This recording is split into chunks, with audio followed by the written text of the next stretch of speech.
हे हाय नमस्कार my dear friends, मैं हूँ साक्षी देवी रमसेट्टी और हार्दिक स्वागत हमारे Achala Gyan mountain full of knowledge channel पे। तो हमारे best of the best 500 pedagogy questions में 10 more tough questions from paper 2 of your CTET में, इनके बारे में आज होगा आपका mock test 5। Okay, get ready. Are you all ready? Pen paper भी है। और हाँ, भूलिएगा मत, once you are done please give me your score in the comment section. Okay, तो लेट्स स्टार्ट नाउ। हाँ, मेरा पहला question, Wessler Adult Intelligence Scale has 11 subtests out of which। तो जो क्वेश्चन जो भी यहाँ पे है, I will be asking you and giving you the answers eight the and along with the explanation. पहले टेस्ट ले लेंगे, मॉक टेस्ट, हाँ, 10 क्वेश्चंस का। तो यू विल नो वेयर कहाँ आप गलत कर चुके हो, वो बाद में आपको मालूम हो जाएगा। ओके, तो हाँ, हर एक क्वेश्चन 2 बार ज़रूर पढ़ लेना दोस्तों, क्योंकि एग्ज़ाम में आपको 1 मिनट पर क्वेश्चन तक देते हैं CTET exam, but I want you to understand कि आप आधे मिनट में एक क्वेश्चन कंप्लीट करनी पड़ेगी, और बबलिंग भी करते हो ना, उसके लिए भी टाइम लग जाता है। इसलिए you should ensure that in 30 seconds you are able to answer the question. Okay, practice भी थोड़ा, अभी जो मेरा ही स्पीड मोड है शायद, थोड़ा और भी स्पीड के लिए भी आगे प्रैक्टिस ज़रूर करना। ओके, तो हियर गोज। तो कौन सा है यहाँ पे? वेस्लर अडल्ट इंटेलिजेंस स्केल याद है आपको? उसमें कौन सा है? या ABCD पढ़ लिया? 6 वर्बल टेस्ट एंड 5 परफॉर्मेंस, या 7 verbal test and 4 are performance, क्या है ये? तो next, a man borrows, second question, a man borrows money and forgets to pay it back because paying back is painful। याद है, बहुत सारे लोगों में ऐसा होता है ना। तो this is an example of, generally अपने पेरेंट्स के पास जब पैसे लेते हैं ना, तब देने में ये दिक्कत होती है उनको पे बैक करने की मन नहीं आता है ना बच्चों को। So this is an example of क्या? रिप्रेशन, रिएक्शन फॉर्मेशन, रिग्रेसिया या rationalization. This is from the 12 defence mechanism, जो कुछ मैंने सिखाया आप लोगों को। You can check it out if you don't know the answer यहाँ पे। तो next question, whenever a daughter performs well in her studies, she receives a chocolate from parents, but her brother is given a chocolate only when he gets the highest marks in the class। ये कौन सी paradigm है? तो यहाँ लड़की को chocolate हर time जब भी वो अच्छी करती है दे देते हैं, लेकिन ब्रदर को सिर्फ टॉप मार्क्स आते हैं तभी देते हैं। तो यह क्या हो रहा है यहाँ पे? रीइंफोर्समेंट किस तरह का है? Option A positive negative reinforcement, B primary and secondary reinforcement, C continuous and secondary reinforcement and D continuous and partial reinforcement. कौन सा होगा आंसर? बच्ची का कौन सी रीइंफोर्समेंट है और उस लड़के का क्या रीइंफोर्समेंट है? देख लो क्या है, मार्क कर लिया। Next question, which of the following personality psychologists does not fall in the group of humanistic approaches to personality? कौन से पर्सनालिटी साइकोलॉजिस्ट जो हैं, I am talking about psychologist यहाँ पे। ओके, ये जो साइकोलॉजिस्ट है ह्यूमैनिस्टिक अप्रोचेस वाले पर्सनालिटी टू पर्सनालिटी के साइकोलॉजिस्ट में ये नहीं आते। Option A Carl Rogers, B Rollo May, C Martin Seligman, D Abraham Maslow. तो इनमें शायद आपको 2-3 मालूम है, तो एलिमिनेशन मेथड से इसका यू कैन अंडरस्टैंड। नो, अगर एक का नहीं मालूम है तो तीनों का मालूम है, तो एलिमिनेशन मेथड से I am sure by now you will be knowing the answer, है ना? हो गया। नाउ जा रही हूँ fifth question, which of the following test are considered to be culture fair test of intelligence? कौन सा जो टेस्ट है culture fair test of intelligence बोलते हैं? Option 1 Cattell culture fair test of intelligence, 2 Raven's progressive matrices, 3 Wechsler's intelligence scale for children, 4 good enough Harris test. तो यहाँ का codes 1 है या 1 2 3 है, 1 2 3 4 है, या 1 3 4 1 2 3, क्या क्या क्या है? हो गया। You know what is it? Raven's progressive matrices याद है, कैटल कल्चरल फेयर टेस्ट याद है, क्या क्या क्या है देखो। ओके क्या, now going to the next question. Hope you are all doing good. Answers बाद लास्ट में दे दूंगी, डोंट वरी। हाँ, answers will be at the end, पूरा एक्सप्लेनेशन के साथ दूंगी, not to worry at all of this questions. अगर अभी गलत कर दिया तो भी नॉट टू वरी, क्योंकि अब ये 10 क्वेश्चंस आप सीख रहे हो, है ना? तो here comes the sixth question. Children learn to add new words through a process called. बच्चे कैसे ऐड करते हैं नए नए words? Option A fast mapping, B new mapping, C extensions, D inspiration. क्या हो सकती है answer? Yes, if you have said one letter there, then that is the right answer. Next, which of the following is or are the content theories of work motivation? Alderfer's ERG theory, Heisenberg two-factor theory, Maslow theory of the need hierarchy, या चार Porter and Lawler's performance satisfaction theory. तो इनमें कौन सा theories work for motivation, motivation के लिए क्या काम करते हैं? I am are you understanding? Question में थोड़ा फर्क है यहाँ पे. theories of are the content theories of work motivation के लिए कौन से हेल्प करते हैं यहाँ पे? कोई किसी को काम करना है तो मोटिवेट करने के लिए कौन सा ये theories हेल्पफुल होते हैं? तो ऑप्शन ए है 2 ओनली, बी है 2 and 3, सी होगा 1 2 3, डी होगा 2 3 4. Have you heard of this? If you know this, then you by now you will know the answer also. देखते हैं. चलो 8. मैं कोई हिंट नहीं दे रही हूँ वहाँ पे. Don't okay. Next 8th question. Each individual is different from every other because of which of the following reason? हर एक व्यक्ति दूसरे व्यक्ति से अलग है. क्यों? क्योंकि option A chromosomes from the two parents randomly pair up in each child. ये होगा क्योंकि इसकी वजह से हम अलग हैं. या the female germ cells and the male germ cells contain varying number of chromosomes, इसकी वजह से. या the male body cells and female body cells have different number of chromosomes. Chromosomes के इनके बॉडी सेल्स कुछ अलग हैं इसके वजह से. या the fertilization of the egg takes place at different times and days in different individuals. Question एक बार फिर से देख लेना, तब आपको समझ में आ जाएगा क्या होगा एक्चुअल आंसर. हो गया. Next 9th question. My friend is doing master course in management after completing a degree course in engineering. This act refers to the case of. जो फ्रेंड है वो मास्टर्स कोर्स कर दिया मैनेजमेंट में, शायद MBA कुछ, तो अभी आफ्टर कंप्लीटिंग इंजीनियरिंग होने के बाद, तो ये कौन सा थिंकिंग होगा? Autistic thinking, convergent thinking, divergent thinking या इवैल्यूएटिव थिंकिंग? फटाफट बोल सकते हैं इसकी answer. And last question. A positive और negative environment stimulus that motivates behaviour. कौन सा जो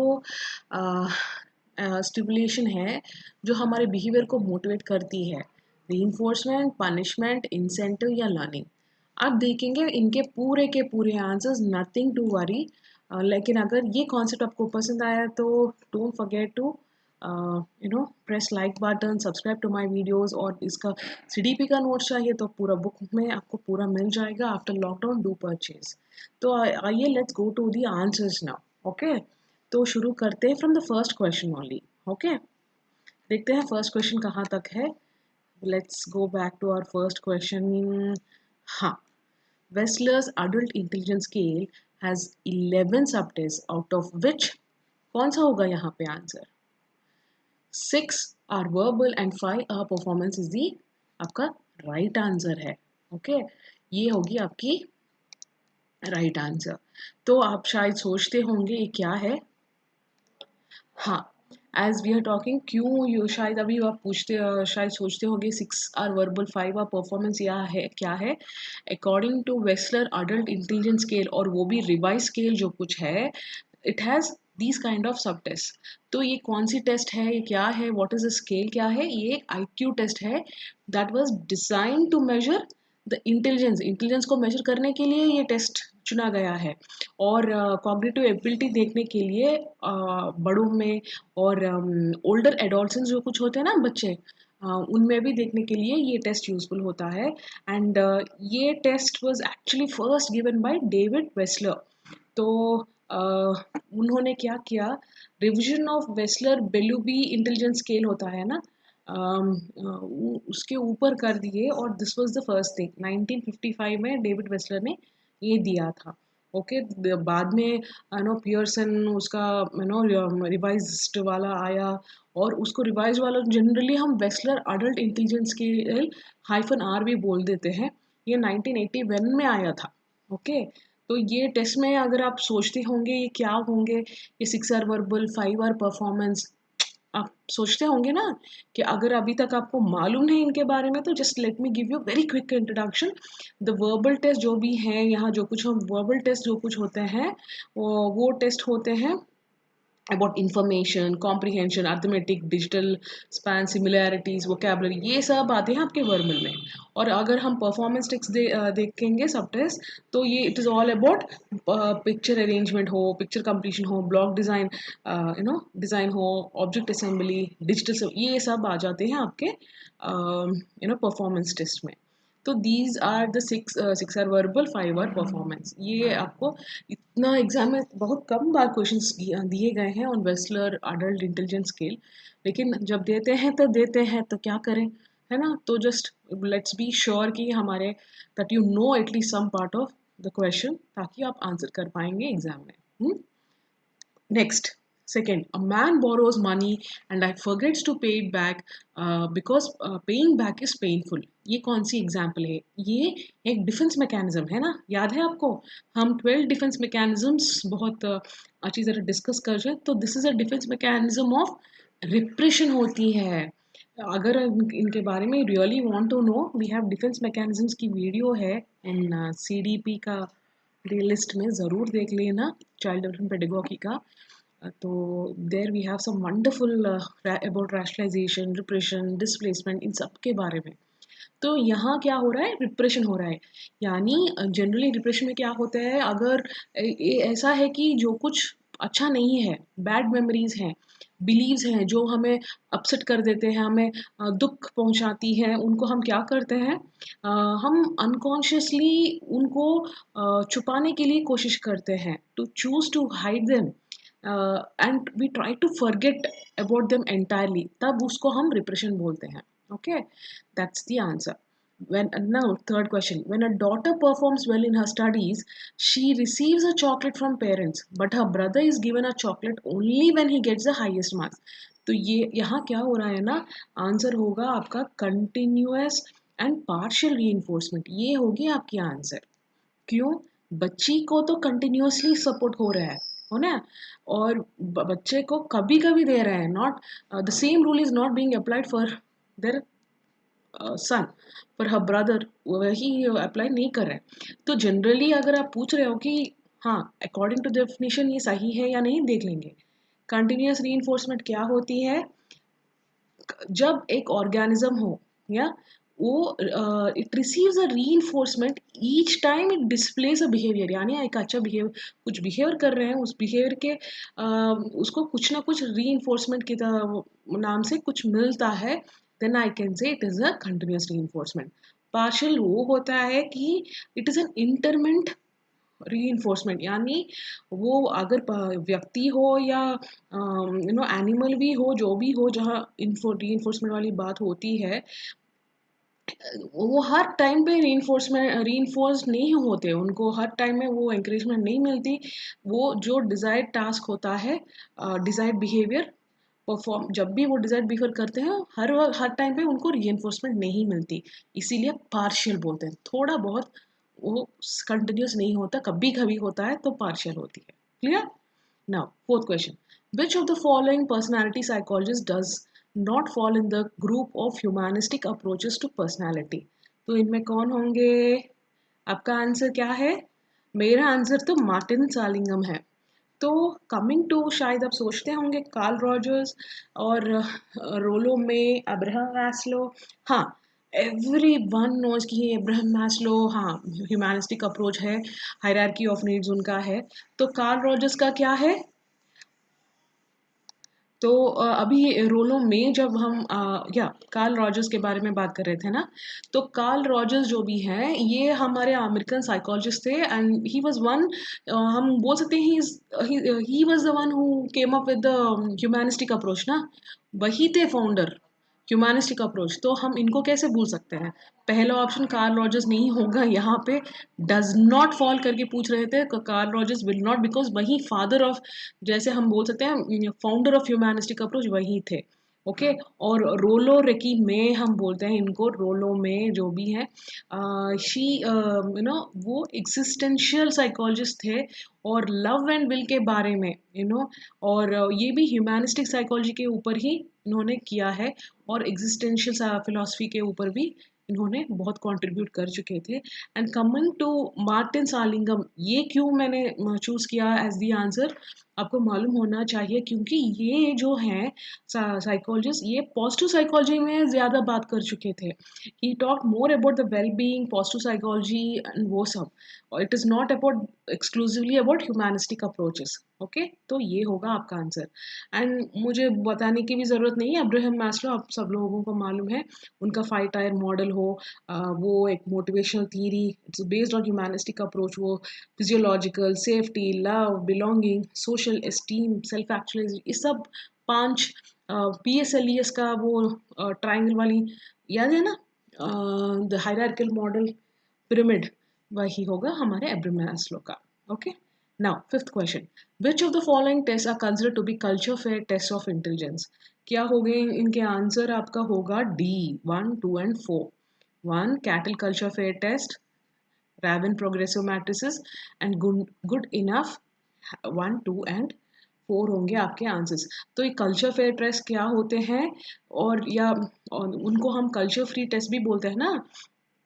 तो ये जो टेस्ट होते हैं, अगर डिफाइन करना है what are this culture fair test, ये एक टेस्ट होती है to test design to be free of culture bias. यानी मुझे, अगर ये लोग साउथ अफ्रीका है उनका अलग टेस्ट, इंटेलिजेंस टेस्ट होगा, US लोगों के लिए अलग, इंडिया लोगों के लिए अलग, ऐसा कुछ नहीं। ये उनके कल्चर से, उनके जो भी है बेसिक थिंग उनसे फ्री है। This test can be taken by any one, और ये designed not to be influenced by verbal ability, cultural climate से या एजुकेशन लेवल से, इनकी कोई मायने नहीं लगती। ओके, और पर्पस होते हैं टू एलिमिनेट एनी सोशल और कल्चरल एडवांटेजेस और डिसएडवांटेज जो एक पर्सन में है ड्यू टू देयर अपब्रिंगिंग के, तो वो होते हैं culture test. So these answers हैं 1, 2 and 4। Okay, they are considered to be culture fair. Wechsler intelligence scale for children नहीं, हम इसको नहीं करते, कहते हैं उसको, right. Next, sixth question, children learn to add new words through a process called? बिल्कुल, आंसर होगा आपका फास्ट मैपिंग। याद है फास्ट मैपिंग क्या होती है? ये एक प्रोसेस होती है of rapid learning a new word. अगर न्यू वर्ड सीखना है विद अ फेमिलियर वर्ड को लेके एक नया वर्ड दिखाते हैं उनको। पहले अगर डॉग को अगर हम सोचेंगे कि बच्चे को डायनासोर बिल्कुल मालूम नहीं, कभी देखा नहीं, 3 साल का बच्चे को, तो first time I will introduce this to, एक जो उसको बहुत अच्छी तरह मालूम है डॉग और दूसरा डायनासोर। तो इम्पॉर्टेंट टूल जो जहाँ लैंग्वेज एक्विजिशन के लिए बहुत काम होता है, एक फेमिलियर क्रीचर और एक अनफेमिलियर क्रीचर को दिखाते हैं। So then the child quickly learns this new thing, जो कुछ डायनासोर का जो कुछ है वो जल्दी सीख दे। This is called fast mapping होता है। This is a style of teaching new words to children. बहुत अच्छी जल्दी सीख जाते हैं बच्चे, बहुत इफेक्टिव होता है एक्विजिशन के लिए। और बच्चे ज़्यादा रिकॉल भी होता है, अगर हफ्ते के बाद भी आप पूछोगे तो जैसे इस तरह वर्ड्स सीखते हैं ना, जल्दी सीख जाते हैं। अब कभी आप एक और एग्जांपल देना चाहती हूँ इसके, हम नो व्हाट डू यू से, बैड वर्ड्स यूज़ करते हैं ना, स्पेयर वर्ड्स बोलते हैं। तो जब बच्चे पहले सीख जाते हैं ना, जब छोटे बच्चे वो पहले सुनते हैं। स्टूपिड अगर हमने बोल दिया, पहली बार सुन चुके हैं, तो अच्छा वाले रेगुलर बातें छोड़ देते हैं और स्टूपिड स्टूपिड स्टूपिड वही बात उनको याद होती है। So this is how they learn new words, fast mapping होती है। Next, which of the following is are the content theories of work motivation? यहाँ जो वर्क मोटिवेशन के बारे में बात कर रहे हैं, आंसर होगा आपका 1, 2 and 3, that is option C. Okay, तो एल्डरफर्स ERG थ्योरी क्या है? याद है, it is also extension of Maslow's theory of hierarchy of needs. इनके थ्योरी के ऊपर उन्होंने एक्सटेंड किया है। I think I should have given you that figure का ट्राइंगल। मैस्लो याद है ना आपको? उसके Alderfer's ERG theory is nothing but it is categorised into 3। E means existential needs, are means related needs and G means growth needs. तो वो physiological physiological safety ये सब जो है उनको 3 तरह के डिवाइड हो जाता है वही पिरामिड ऑफ मैस्लो। तो Alderfer's ERG theory is one motivation theory, Maslow का एक Herzberg 2 factor theory again is a 2 factor theory. Coming to Porter's and Lawler performance satisfaction theory, ये भी सॉर्ट ऑफ एक्सपेक्टेंसी मॉडल है इनका। तो इनका this is इनका जो कुछ है Porter's and Lawler's performance satisfaction theory, they used Victor's Vroom's expectancy theory to come up उनके थ्योरी का।